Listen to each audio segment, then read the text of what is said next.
Welcome to the Wise and Happy Life podcast, where ancient wisdom meets modern science, and mindfulness, philosophy, and happiness practices blend with neuroscience, compassion, and common sense. Hosted by Bob Martin, meditation mentor, happiness coach, trial lawyer, and entrepreneur. This podcast explores how to live with grace, presence, and purpose in a complex world. Hey, good people. Thanks for tuning in to another episode of A Wise and Happy Life. And, I call this podcast A Wise and Happy Life because really any kind of lasting and enduring happiness has to have an element of wisdom. In order to go with the flow, we kind of have to understand the flow. And most of us learn our way through the flow and down the river, whether it's a nice calm stream or whether it's white water. We usually find it by overcoming some obstacles in our lives. And today I have a most wonderful guest. Susan Snow is with us. She is an author. She is a motivational speaker. She is a resilience coach and an expert in trauma. And what I will say is just this is what you need to know about Susan. At 17 years of age, her father, who was a Los Angeles Police Department police detective, was shot and killed. And yet, when I come to know Susan today, she's a vivacious, happy, insightful, lovely human being. And I just can't wait to talk to her about how she made that journey. So, Susan, say hi to the folks. Hi there. Wow, I'm pretty humbled by what you just said. Thank you. Well, I'll be arrogant to your humility and say I wouldn't have you on if you weren't something real special. So, Well, I appreciate being on. So let's get right to that. Most of us go through life and we have our ups and downs and we have our trials and tribulations and the like. But there are certain things that we think about and we go, I just don't know how someone could get, through that. For a parent, it's often thinking about losing a child. Mm-hmm. And for a child, of course, it's about losing a parent. And how do we get through those things?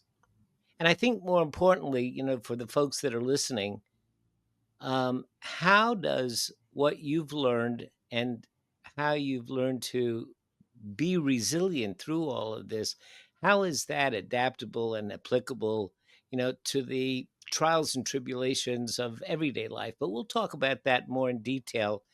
But let me just ask you to share with us what comes up for you and what is foremost when this subject is broached. What's on your mind? Oh my goodness. Well, I will tell you that even going through what I went through, it's made me who I am today. I had to do the work to heal through trauma.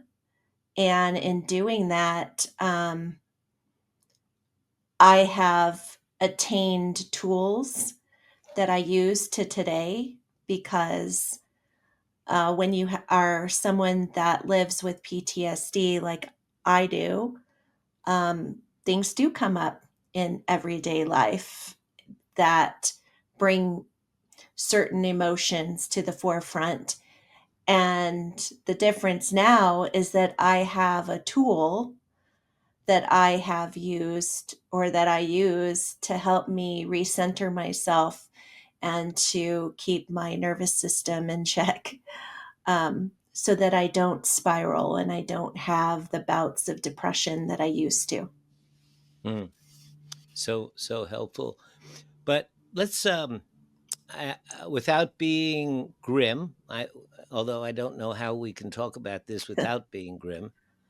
But to put it into context, and I don't want to go into salacious details for no reason, but here I think it's important for you, if you're willing to share, what what those times were like, what that was like for you, and let us and tell us what happened. And the Sure. reason that I ask you to share that is so that we have some context to put it in how deeply all this affected you.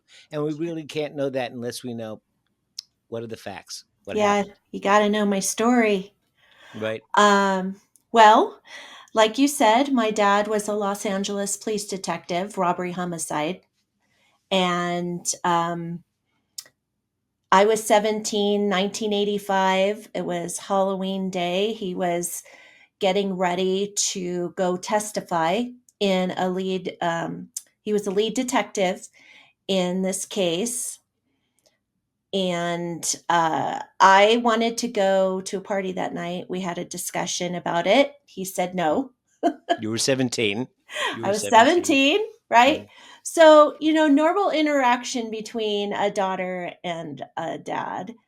Um, I, since he said no, I planned the whole day that I was going to clean the house and schmooze him when he got home.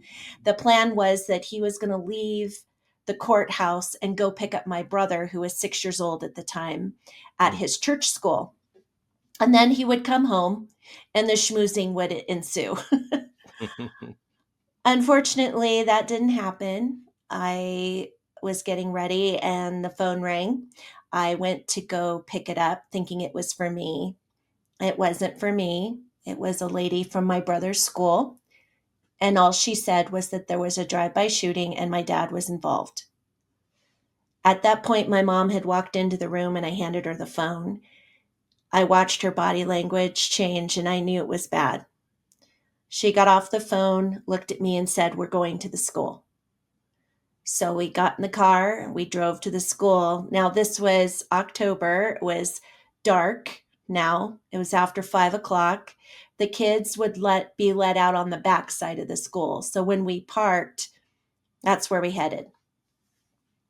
As we were heading towards the back, it looked like daylight because there were so many police cars lined on the street. So all the lights were lightening up the sky. And we could look over and see my dad's truck. So we started to run towards the truck. The closer we got, we saw glass on the ground. And as we rounded the corner, there he was, partially covered up. At that point, I watched my mom collapse and start screaming. And I stood there and I just froze. I was not able to comprehend what I was looking at. So I hyper focused on that ambulance. And my mind kept saying, "Why isn't anyone helping? Where is everyone?" I just wasn't connecting the dots. And two officers came up, grabbed us by the arm, and escorted us back into the school, into an office. I sat down, and my mom got taken aside by some detectives. And as I was sitting there, just trying to wrap my head around all the chaos that was going on around me, I could listen to two women who worked at the school having a conversation. And the one lady said that my dad was deceased. In that moment, my world cracked. I wanted to jump off of that chair and run out of that room as far as I could go. The problem was that my entire body felt like it was filled with cement and I Mm. couldn't move. A little bit later, my mom came back and she said, "I'm sending you with a neighbor." And I know that I wanted to run and I wanted to leave, but the kid part of me Mm. wanted to be with my family and I needed to be with my brother because at that point I had no information about my brother. I didn't know if he was hurt. I didn't know where he was. And nobody was telling me. And then I got shipped off to the neighbor. And this neighbor had known us for years and years, and she was trying to comprehend everything that was going on and navigate what she was hearing. And even my neighborhood, which was normally very quiet, was now filled with law enforcement. helicopters overhead. This was a big story, so the media ascended as well. Mm-hmm. And I sat in her living room. I was totally inconsolable. And she tried her best to console me. But at the time, I had been dating a young man for 3 months, and all I wanted was my boyfriend in that moment. Mm-hmm. So she called him, but she didn't give him enough information. So when he showed up at her porch, he was just telling me to go get my purse, get my jacket, what hospital is he at, where's your mom, where's your brother? And I just couldn't spit out the words. Huh. He became very persistent on us leaving, and I finally blurted it out. He's gone. And he said, "What do you mean he's gone?" And I said, "He's gone. He's not at a hospital." And my boyfriend at the time was 19 years old, and he crumbled. We just sat there and sobbed, not knowing what to do. Um, and not even the adults around us knew what to do. At the time, it was the mid 80s, and there wasn't any talk about mental health. Mm-hmm. There were no resources for kids, and very little talk about PTSD. So, everything that I was dealing with, um, it was just like by the time I made the decision to go home that night, I felt like my home I didn't own it anymore. I didn't live there anymore. All these other people were there that I had never seen before. And I just walked in. I could hear my mom in the background, but nobody came to see me or check on me. So I just sprinted towards my room and I did what a kid did. I hid. At that point, I didn't want to talk to anybody. I didn't want to answer any questions. I just wanted to go hide in my room, which is what I did. I stayed there all night. My boyfriend had left. I could hear my brother crying in his room, so I knew he was physically okay. But I had nothing left, and I could barely pull my head off my pillow.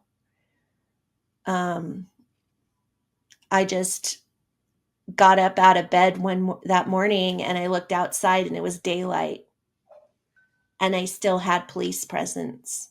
Hmm. And I walked in, and I saw my brother about 11 a.m. I was able to hug him and tell him I loved him and that we were going to get through this. And that's when I heard about uh, my dad's last heroic thing that he did on earth was to save his son. Um, we had that police presence for 6 days because, unbeknownst to us, we too were targeted.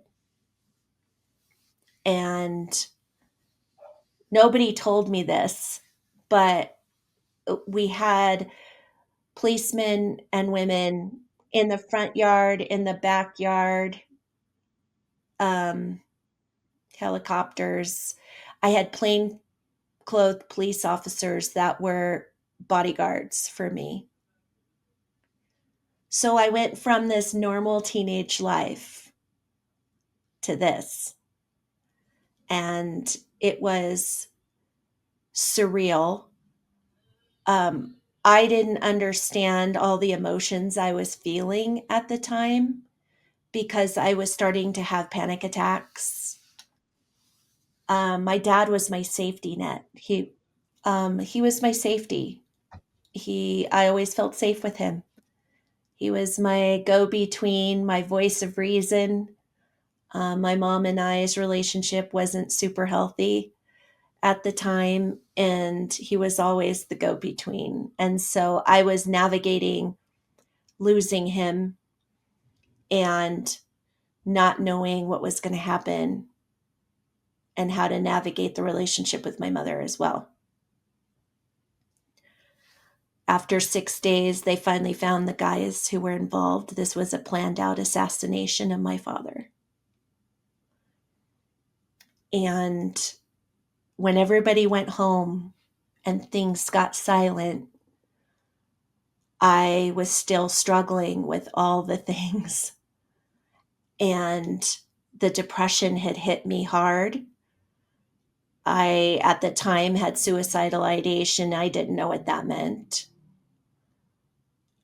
And I was terrified to tell anybody. I was terrified to verbalize to anyone what I was feeling because I thought they'd throw me in a loony bin and call it a day.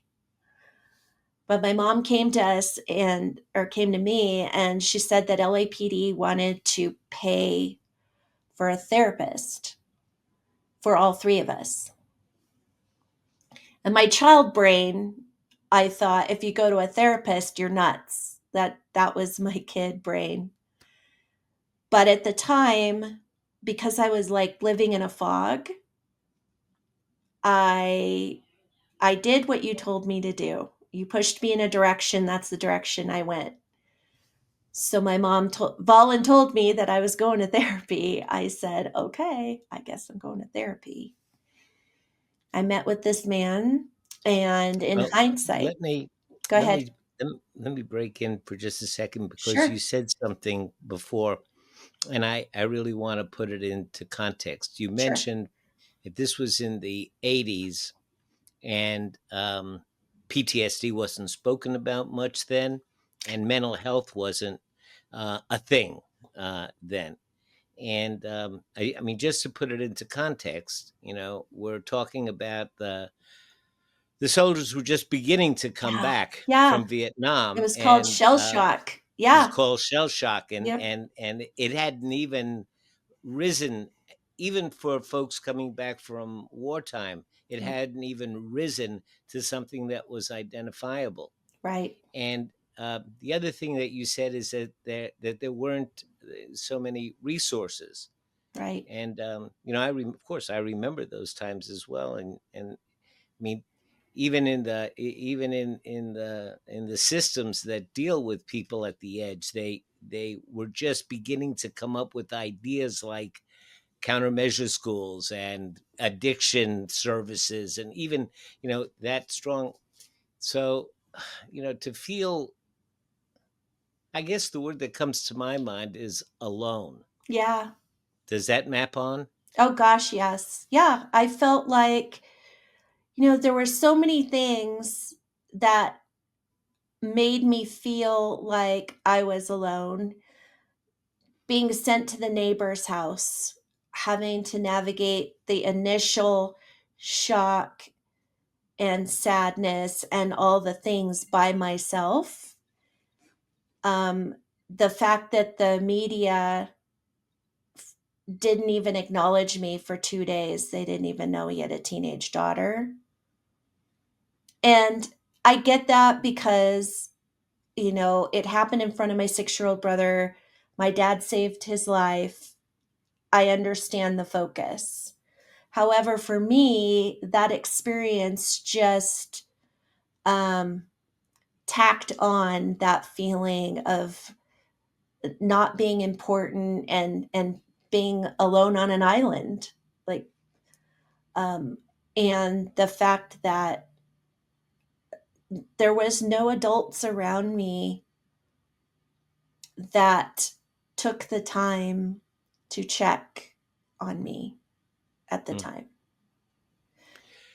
So, I mean, today, we the word trauma is not such a foreign word Mm-mm. as it was then. And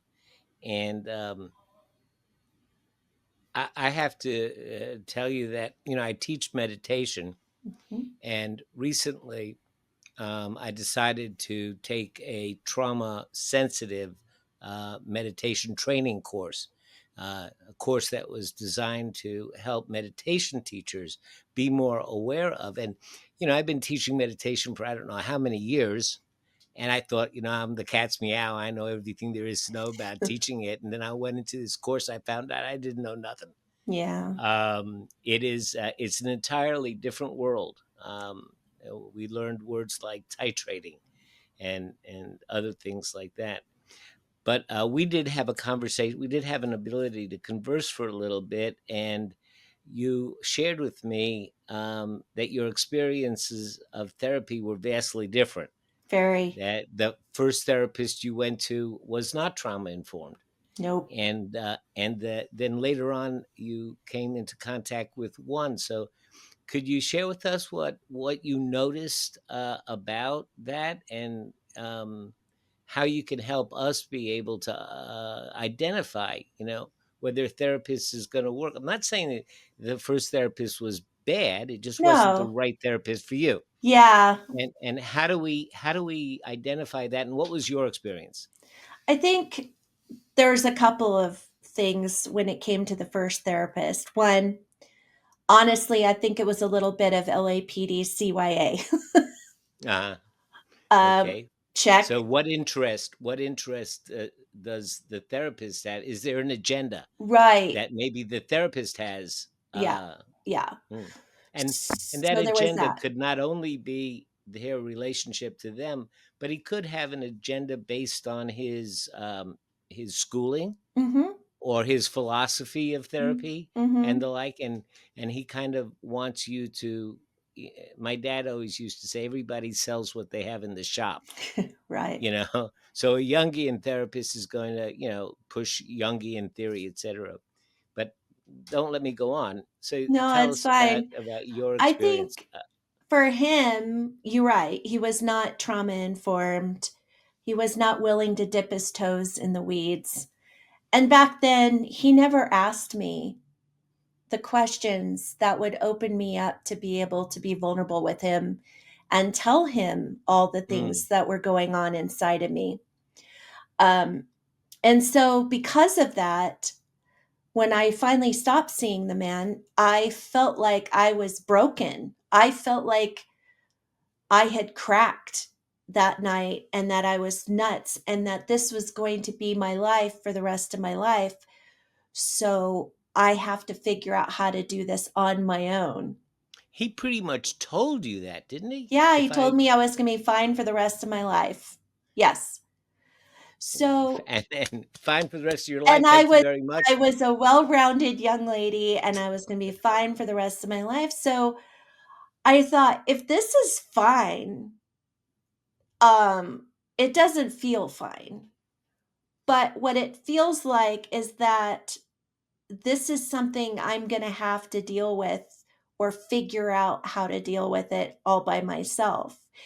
And what I ended up doing is going into fight, flight, or freeze. And I started to use an emotional mask based on what people told me.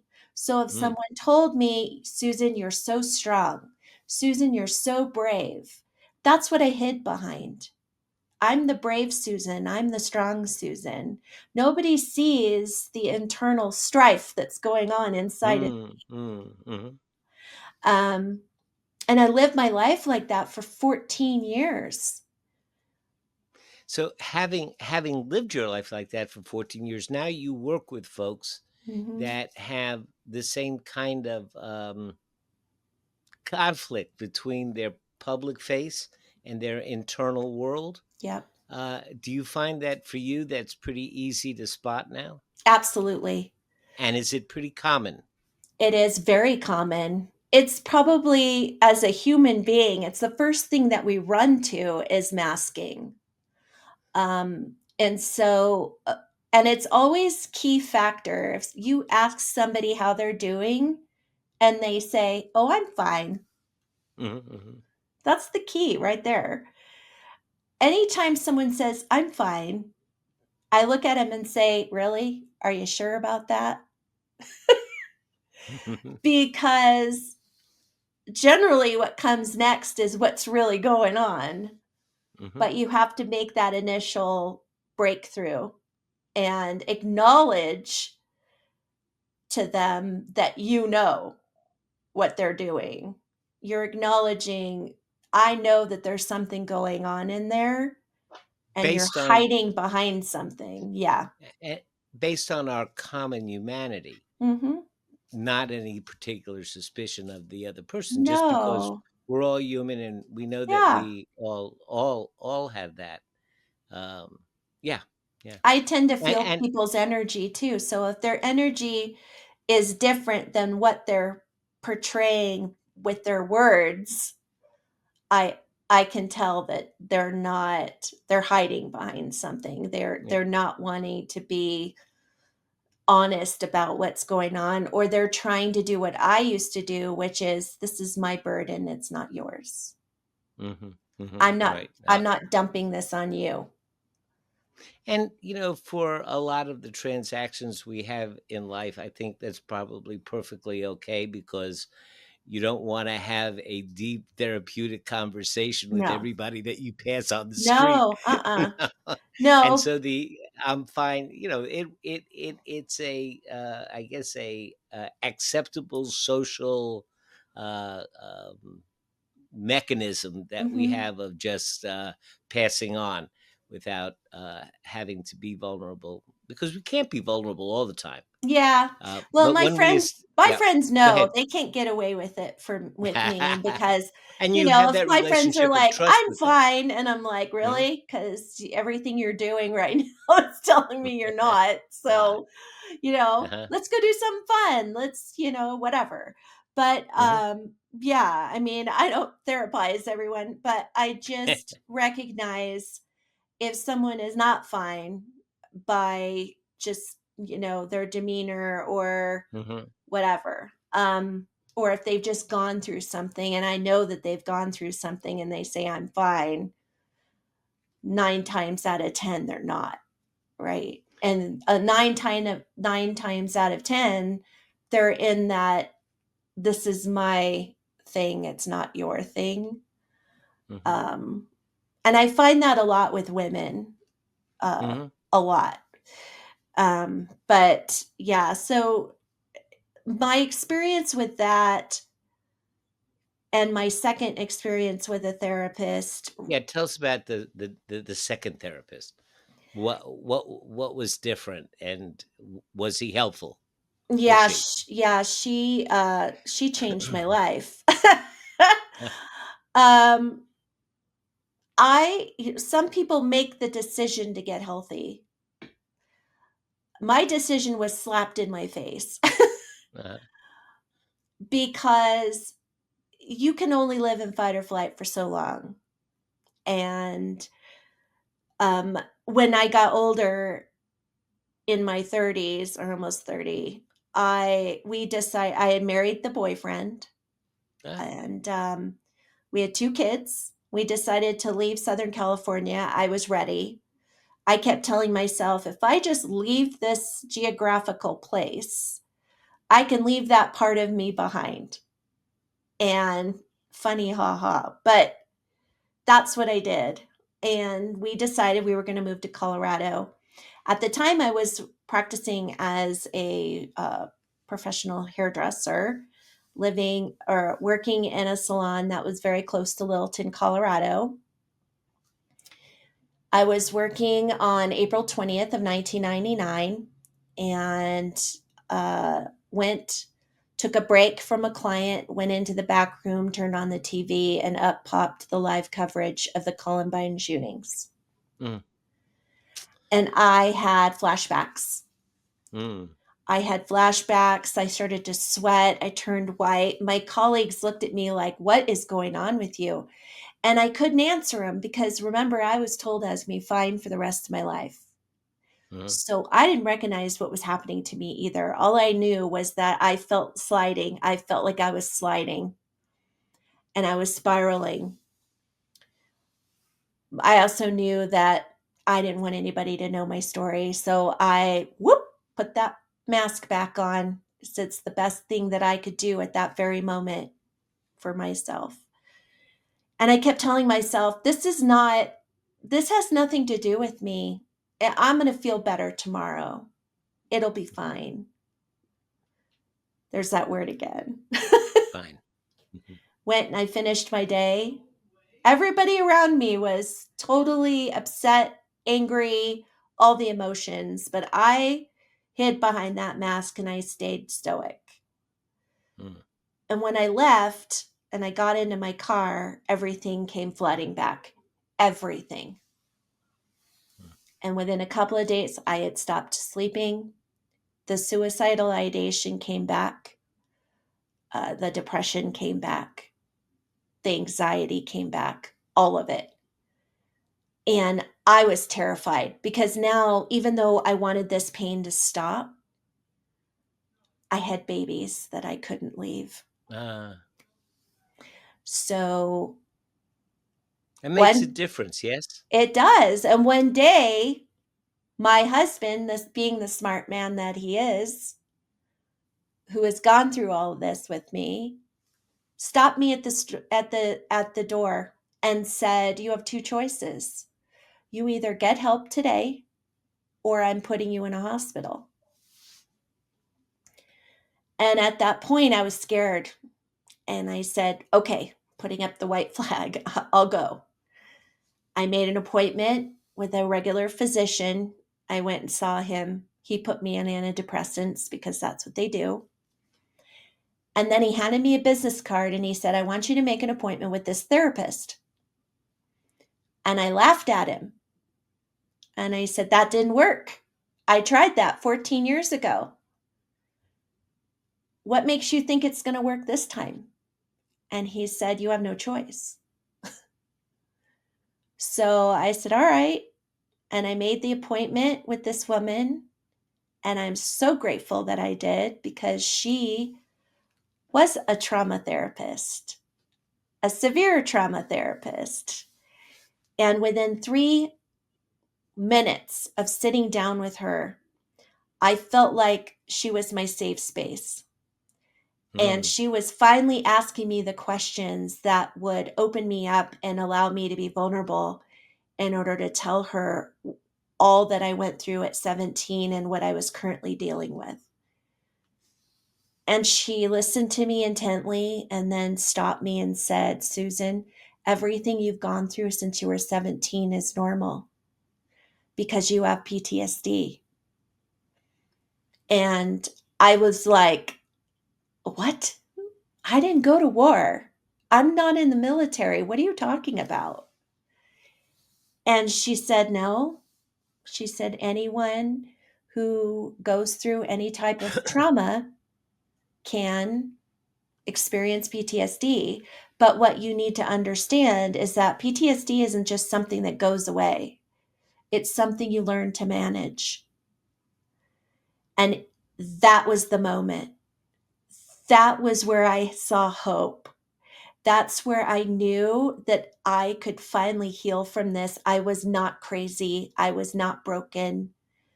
And that I finally found this person that was going to guide me and help me to heal from this.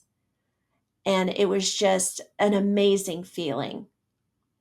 So there was, if I'm hearing you right, you're saying that there was a small but profound shift in perception from being broken and being wrong and being not right or not normal to simply having a condition that needs to be managed, like diabetes needs to be managed. Yeah. It's just something I need to manage. And even though it is it is emotional, and for some crazy reason, in this in our society, we think that the emotional hurts are not as important, Yeah. perhaps, Hmm. as the physical hurts. Yeah. And we kind of poo poo them, and we have, like you said, all of that. You should be strong and you should be this, and all the shoulds. And you hear all the shoulds, and then eventually you start shitting on yourself, right? Right. And Exactly.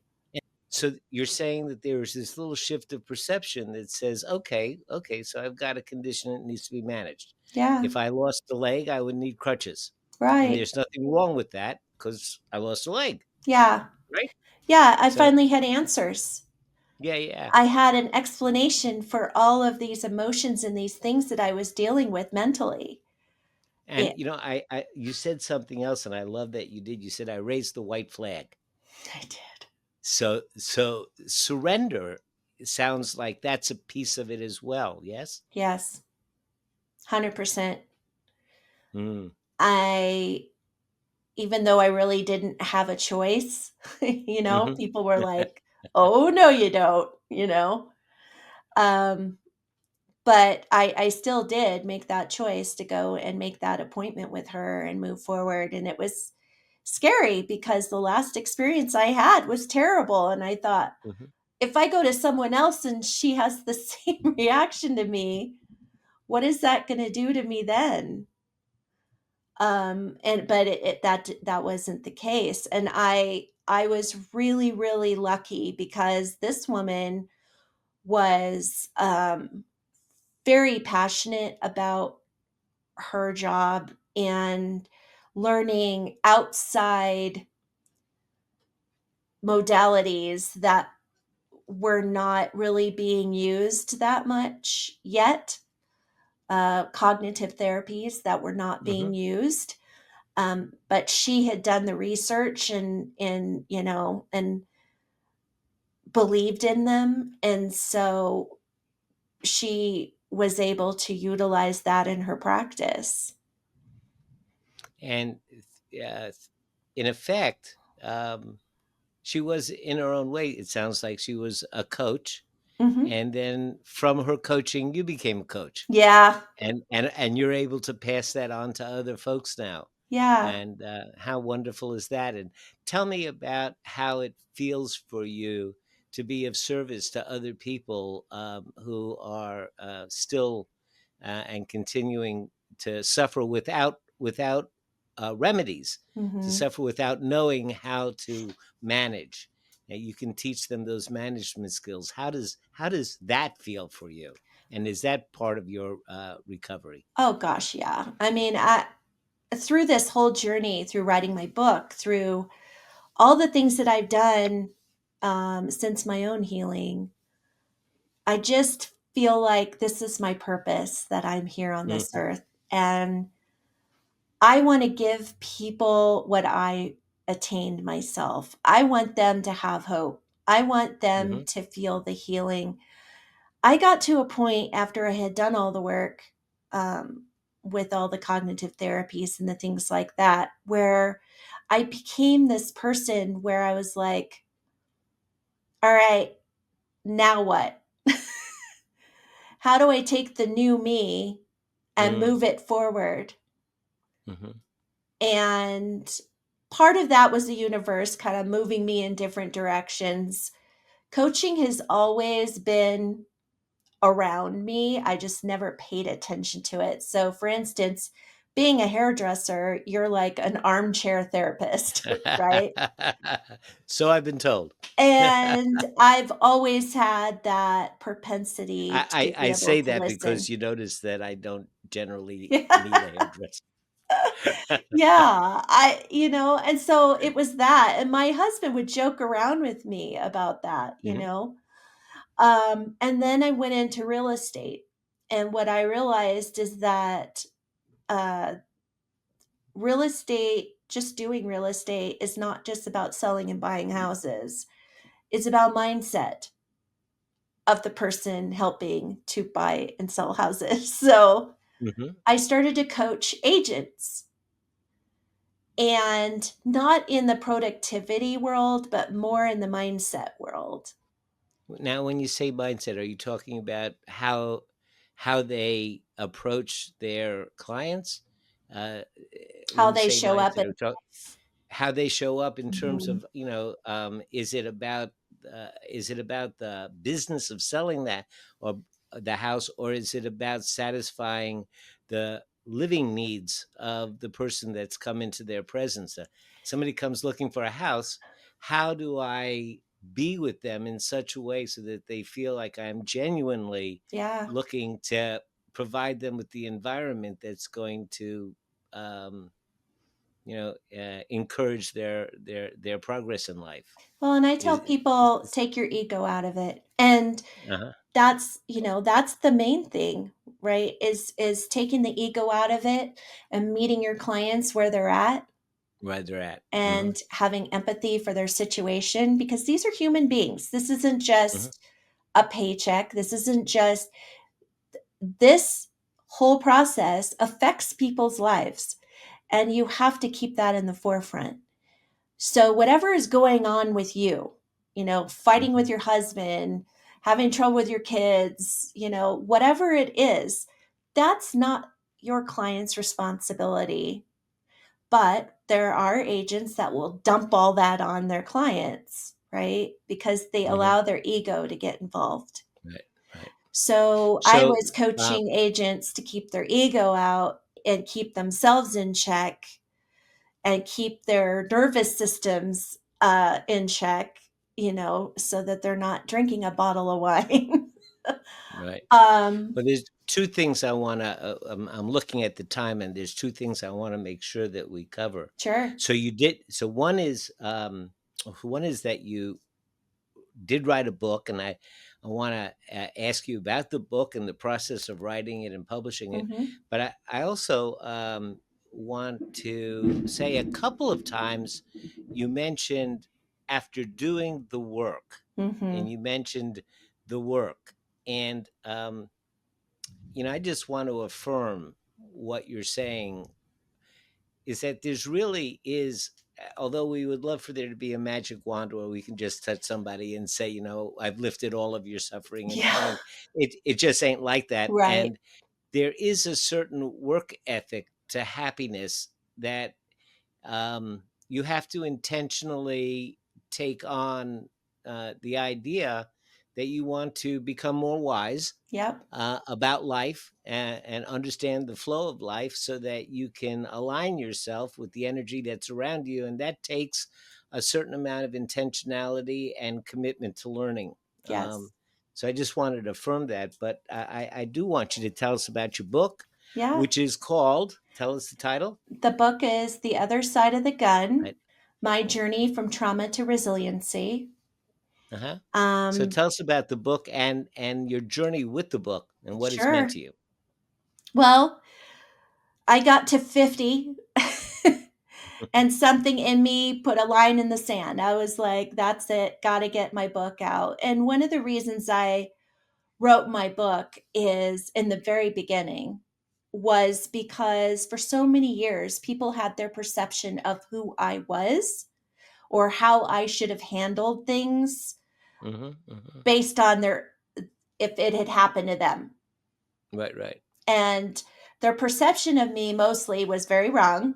And I really wanted people to see me who I was authentically.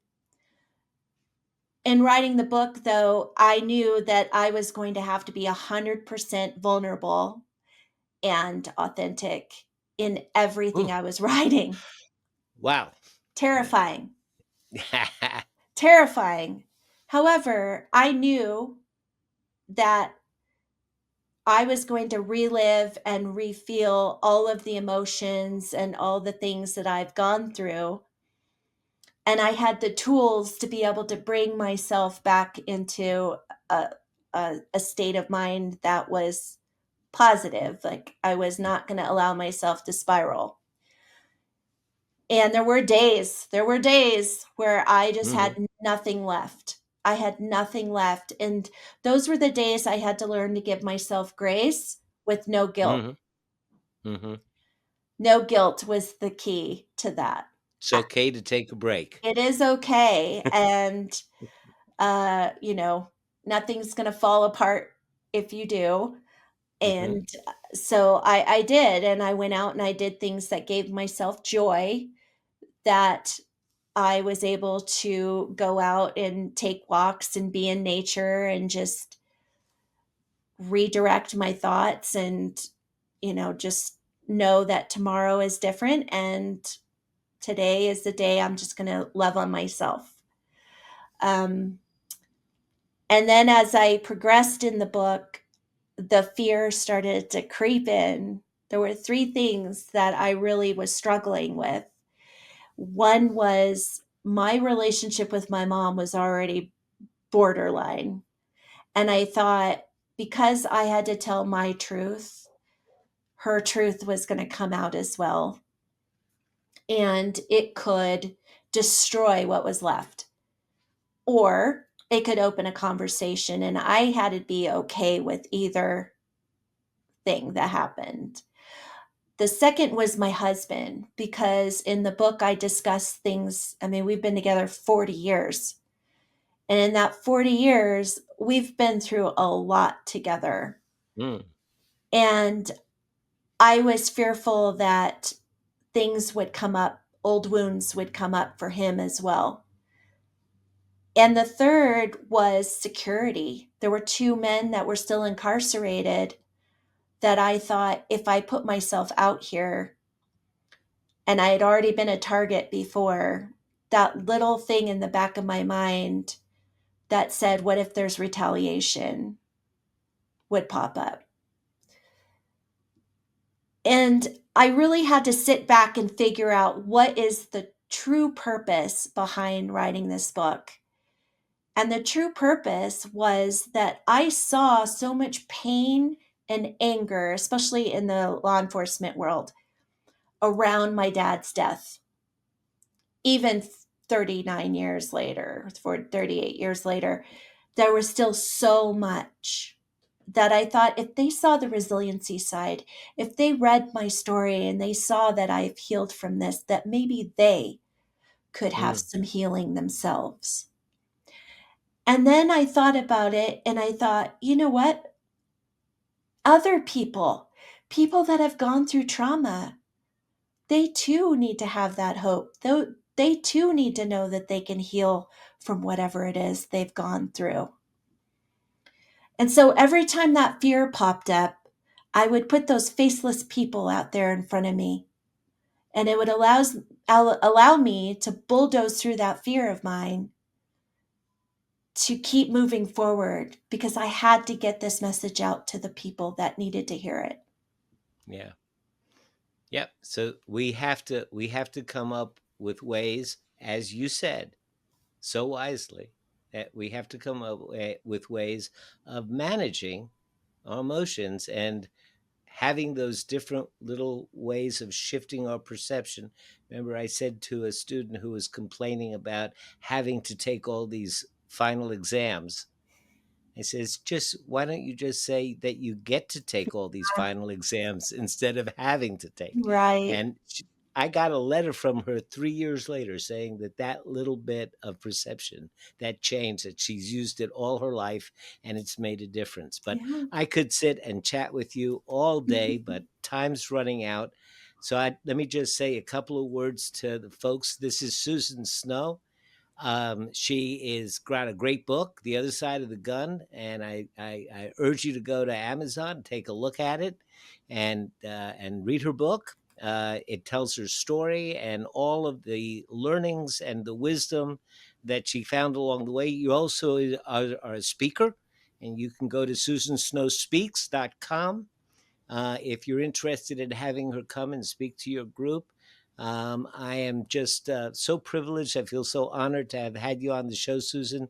Thank Thank you. you so much. And of course, all of your links will be in the show notes. So, folks, when you see this, just go down and drop in and read about Susan. I just well, I don't want to say that I'm so impressed with you because I don't want to swell your head and tell you that you're so brave and so strong and give you another mask that you have to wear. But damn it, I'm going to tell you, I am so impressed of you. Thank you so much. Thank you. That means a lot. Thank you. Yeah. Take care. Be Thank you. well.